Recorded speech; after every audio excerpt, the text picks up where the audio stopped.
हमारे समाज विधायक जी, सभी पार्टी के पदाधिकारी, जिन्हें हमारे महामंत्री और जिलाध्यक्ष और सभी पत्रकार साथियों, हमारे सीडीओ साहब, बहुत ही प्रसन्नता का विषय है कि आदरणीय प्रधानमंत्री श्री नरेंद्र मोदी जी के नेतृत्व में और जिनका संकल्प है आत्मनिर्भर भारत और हिंदुस्तान की $5 ट्रिलियन इकोनॉमी, उसको विस्तार देना, देश को आत्मनिर्भर बनाना और देश को तीसरी अर्थव्यवस्था की ओर लेकर के जाना, इन सब योजनाओं के साथ आदरणीय निर्मला सीतारमण जी ने अपना नौवां बजट, एक बड़ी उपलब्धि है कि लगातार किसी वित्त मंत्री के द्वारा नौवां बजट प्रस्तुत करना और बहुत ही शानदार तरीके से उसको प्रस्तुत करने का काम किया।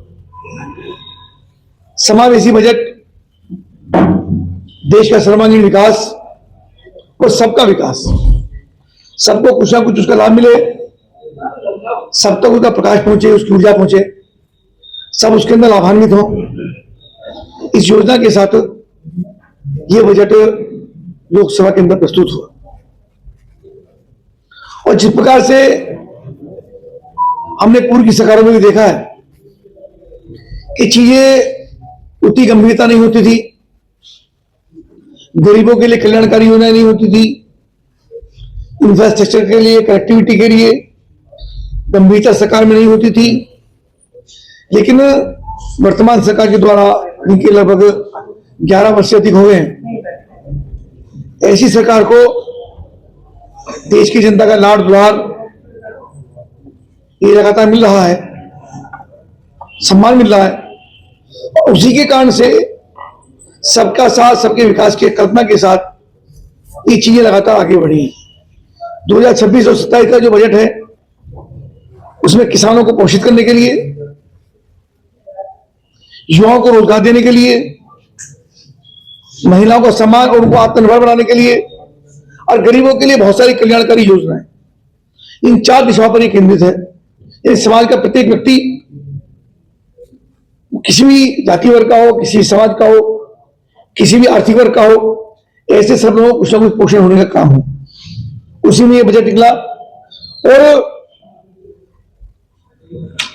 अपने एमएसएमई के अंदर 10,000 करोड़ का बजट, यानी 96 लाख एमएसएमई इंडस्ट्रीज उत्तर प्रदेश के अंदर है। उत्तर प्रदेश की आपसे बात करूं तो 10,000 करोड़ के बजट के साथ इसको पोषित करने का काम किया गया, ताकि जो एमएसएमई इंडस्ट्री है हमको स्मरण होगा कि जिस समय कोविड चल रहा था, उस कोविड के अंदर भी 20,000 करोड़ का बजट उस समय आया और सरकार उन सारी इंडस्ट्रीज को पोषित करके, उनका ऋण के लिए छूट दे करके, उनको पैसा दे करके और इंडस्ट्री को चलने का रास्ता साफ किया। एक बड़ी छलांग इंडस्ट्री ने उस समय लगाने का काम किया। यानी मैं जिम्मेदारी से बात कह सकता हूं, ये सरकार, चाहे केंद्र की सरकार चाहे प्रदेश की सरकार हो, इंडस्ट्री को लगातार आगे बढ़ाने के लिए, हर प्रकार की सुविधा देने के लिए, हर प्रकार का संरक्षण करने के लिए, उनकी जो बाधाएं हैं, दिक्कतें हैं, उनका समाधान करने के लिए वो कटिबद्ध है। क्योंकि इंडस्ट्रियां चलेंगी तो हर चीज आगे बढ़ेगी। इंडस्ट्री का मतलब रोजगार, रोजगार का मतलब श्रमिकों का, उसमें से जितने प्रोडक्शन निकलेंगे बाजार में जाएंगे, बाजार में जाएंगे तो व्यापार का काम शुरू होगा। इंडस्ट्री चलेगी तो किसान का उत्पाद जो बाजार के अंदर आएगा उसको अपनी कीमत का, अपनी फसल का उचित मूल्य मिलने का काम होगा। यानी पूरा सर्कल वो इंडस्ट्री के चलने से होता है।